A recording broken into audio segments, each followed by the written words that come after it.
ওই এই ক্যারেক্টারিস্টিকের এইটার প্রসঙ্গে আসবো। আমি একটু দ্বিতীয় প্রসঙ্গটা একটু বলে আসি, কারণ আমার কাছে মনে হয় যে আমি প্রশ্নটা করে রাখি আপনার কাছে কি মনে হয় না যে বিএনপি যেহেতু একটা ছায়া সরকার চালাচ্ছে বা অনেকটা বড় দল হিসাবে তারা প্রায় ক্ষমতায় এসেই পড়েছে, সেই জন্য এই ক্যারেক্টারিস্টিকের ওইটা আসলে কাজও করতেছে না? এটা আপনি পরে উত্তর দিয়ে আগে আপনি আমার বলেন, সেনাবাহিনী যে 6 মাস ধরে ম্যাজিস্ট্রেসি নিয়ে বসে রয়েছে, সেনাবাহিনী এই দায়টা কেন আগে স্বীকার করতেছে না? সেনাবাহিনীর কাছে ম্যাজিস্ট্রেসি থাকলে তো পুলিশ বা সিভিল ফোর্স তো আসলে কাজ করতে পারে না বা প্রপারলি কাজ করতে পারে না, কারণ এখানে 2টা 3টা ক্ষমতার কেন্দ্র তৈরি হয়, এবং যেটা আসলে সেইটা তারা ধরে রাখছে কেন যদি না পারে, বা কি করছে?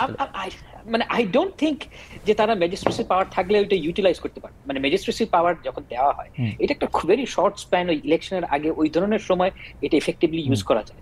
আই ডোন্ট থিংক যে আপনি এত লম্বা সময় ধরে, তাদের কাছে কোনো ইন্টেলিজেন্স নাই, আপনি তো এটা দেওয়া হচ্ছে। মানে you and I both know যে আমরা একটা এক্সট্রাঅর্ডিনারি টাইমের মধ্যে আছি, এবং এই টাইমের মধ্যে আমরা অনেক ধরনের জিনিস ট্রাই করছি যদি কোনোটা কোনো লেগে যায়। কিন্তু এই সেনাবাহিনীকে ম্যাজিস্ট্রেসি পাওয়ার দেওয়া এই একটা দেশের জন্য দিস ইজ, মানে এটা কোনো লাস্টিং সলিউশন না। ওকে, আমি স্যারের কাছে আসি। স্যার, 2টা প্রশ্ন। আগে আগে আগে আগে পাঠাতনটা একটু বলে নিই যে র্যাব, ডিজিএফআই, এনএসআই তারা প্যানিকটাসে আমরা নিজেদের সাথে মারামারি করে নিজেদের সর্বনাশ করতেছি। সেনাপ্রধানের বক্তব্যের প্রেক্ষিতে আমরা প্রশ্ন করেছিলাম যে পলিটিক্যাল গভর্নমেন্ট পারলে নন পলিটিক্যাল গভর্নমেন্ট কেন পারবে না, এবং ম্যাজিস্ট্রেসি পাওয়ার নিয়ে সেনাবাহিনী 6 মাস কি করলো, আসলে আমরা কি করতে দেখলাম বাগাড়ম্বর ছাড়া? ওকে, র্যাব, এনএসআই, ডিজিএফআই, বাংলাদেশ সেনাবাহিনী, এই বাহিনীগুলো প্যানিকড অবস্থায় আছে। আমার মনে হয় এই কথাটা উনি বলেছেন যে কারণে, সেটা হলো যে আপনি দেখেন ইতিমধ্যে ডিজিএফআই এর সাবেক 6 জন ডিজিকে আপনার মানবতা বিরোধী অপরাধের কারণে এবং গুম খুনের সাথে জড়িত থাকার কারণে তাদের এগেইনস্টে গ্রেফতারি পরোয়ানা জারি হয়েছে। এখন এটা অবশ্যই বাহিনীর সকল সদস্যকে, যে সমস্ত সদস্যরা তখন যুক্ত ছিলেন, তাদের মধ্যেও এক ধরনের ভীতির সঞ্চার করেছে। এখন এটা শুধুমাত্র ডিজিএফআই এর ক্ষেত্রে যে হয়েছে তা না, একই কনসিকুয়েন্স যে র্যাবে যারা আছেন, এনএসআই তে যারা ছিলেন, র্যাবে যারা ছিলেন, এবং এই সমস্ত কর্মকর্তারা যারা নিজ নিজ বাহিনীতে ফেরত গিয়েছেন, তারা অবশ্যই সেখানে প্রশ্নের সম্মুখীন হয়েছেন। কারণ আমার জানা মতে আর্ম ফোর্সেস ডিভিশন একটা ইন্টারভিউ করে আগস্ট সেপ্টেম্বর মাসের দিকে, যেখানে তারা বিভিন্ন গ্যারিসন থেকে র্যাবে ছিলেন অথবা ডিজিএফআই তে ছিলেন, এনএসআই তে ছিলেন, এরকম সকল কর্মকর্তাদেরকে নিয়ে আসেন, এবং সেখানে তারা কর্মকর্তাদের একটা লিস্টও তৈরি করেন যে কারা কারা এখানে যুক্ত ছিলেন গুম খুন হত্যার সাথে করেন। সুতরাং এটা যখন তারা জানতে পেরেছেন যে এরকম তালিকা অথবা এভাবে ইন্টারভিউ নেওয়া হয়েছে, এবং যেহেতু এগুলোর বিচার হচ্ছে এখন বাংলাদেশে, এবং সেনাবাহিনীর ভেতরেও অনেকে প্রশ্নের সম্মুখীন হচ্ছেন, অনেকে সামরিক যে বিচার আদালত আছে, কোর্ট মার্শাল, এগুলা ফেস করার জন্য প্রস্তুতি নিচ্ছেন। তো অবশ্যই এটা একটা প্যানিক স্টেটে থাকাটাই বেশ স্বাভাবিক।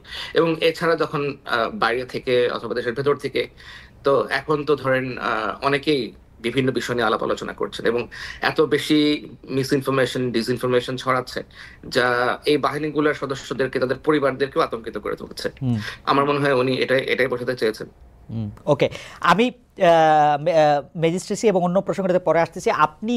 আমরা জানি যে আপনি আর্মি অফিসার ছিলেন, সাংবাদিকতা এসছেন, সাংবাদিকতার নাম করেছেন দুনিয়া জোড়া, এবং কিন্তু তারপর আপনি গর্ব নিয়েছেন যখন মানবজমিনে আপনার নামে একটা বাইলাইন ছাপা হয়েছে, কারণ এটা বাংলায় ছাপা হওয়া একটা বাইলাইনের মধ্যে প্রথম, সেজন্য আপনিও একটু কংগ্রেচুলেশন জানবেন, কারণ আমি প্রিন্টে কাজ করেছি, আমি জানি যে বাইলাইনটার একটা মজাটা কিরকম। কিন্তু এটা নিয়ে আমার একটা প্রশ্ন আছে স্যার, যদি অনুমতি দেন তাহলে একটু করি প্রশ্নটা। সেইটা হচ্ছে যে আপনি এখানে অনেকগুলি নাম লিখেছেন, পরিচালক অমুক, ডিডি তমুক, কিন্তু যখন কোনো অফিসারের নাম আপনি লিখতে গেছেন তখন একজন ব্রিগেডিয়ার জেনারেল। এইটার কারণটা কি? মানে অফিসারের জন্য কি আপনার আলাদা একটা ভ্রাতৃত্ববোধ? না, আমি কখনোই বাংলাদেশ সেনাবাহিনীর অফিসার ছিলাম না। আমি অফিসার হিসেবে প্রশিক্ষণ নিতে গিয়েছিলাম, যেটা আমি শেষ করতে পারিনি। That was not rightly addressed. আর আপনার প্রশিক্ষণ শেষ হওয়ার আগে আপনি বেরিয়ে আসেন, সরি, ক্যাডেট অবস্থায় আপনি বেরিয়ে আসেন।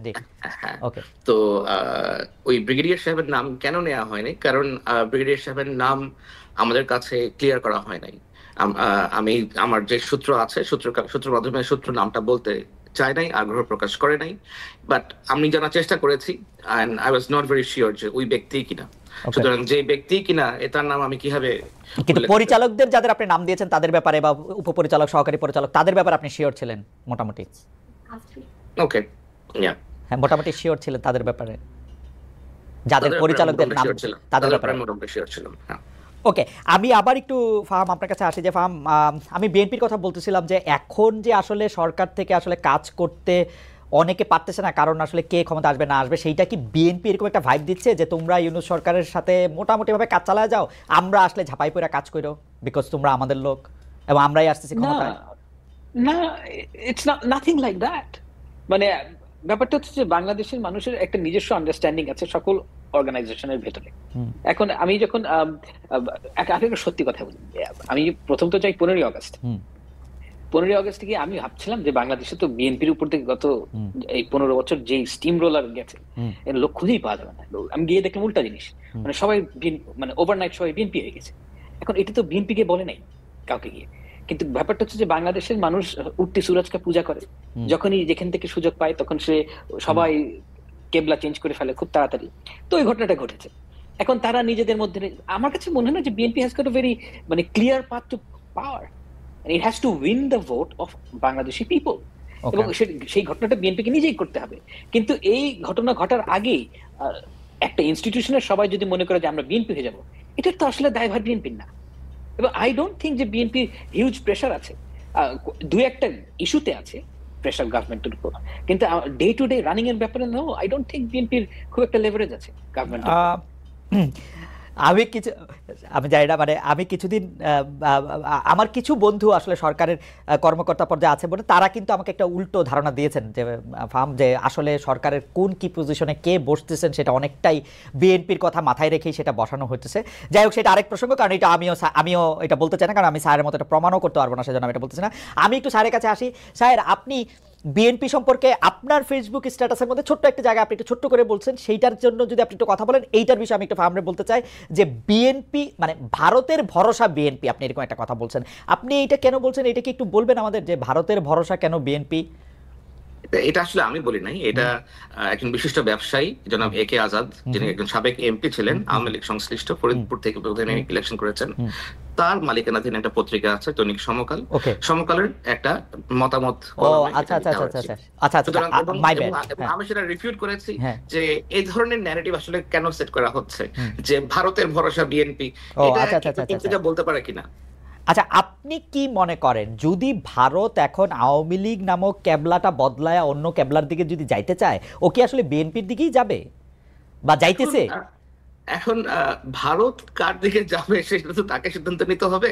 আর আমার মনে হয় যারা বাংলাদেশে আগামীতে ক্ষমতায় আসতে চান তাদেরকে বাংলাদেশের কেবলাটা যেন বাংলাদেশের দিকেই থাকে সেটা সেট করতে হবে, কেবলা যেন কারোর দিকে না যায়। ভাই, আমরা কারোর দিকে কেবলা যেতে চাই না। আমরা না চাইলাম ভারত চাইবো কিনা যে বিএনপি থাকে, চাইতেই পারে, বিএনপি পুরনো বন্ধু বিএনপি, তাকে দিতে হবে এমন তো কোনো বাধ্যবাধকতা নাই, তাই না? না না, তাকে তো আপনি দিবেন না, সে যদি ওদিকে ফিরে থাকে আপনি মানায় করবেন কেমনে? মানে বলতে হবে যে তুমি তো নজর সরাও, নজর সরাও এরকমটা। আচ্ছা, অন্যদিকে দাও, এদিকে নজর দিও না। আপনার আমি একটু ফার্মের মন্তব্যটা একটু নিয়ে নিই যে ফার্ম, একটা মিনিট ভাই, আমি আসলে অফিসে, তো আমাকে একটা খুব জরুরি কল নিতে হবে ফর 2 মিনিটস, আর আমাকে আমার রুমটা একটু চেঞ্জ করতে হবে কারণ এখানে একটা মিটিং হবে। ঠিক আছে।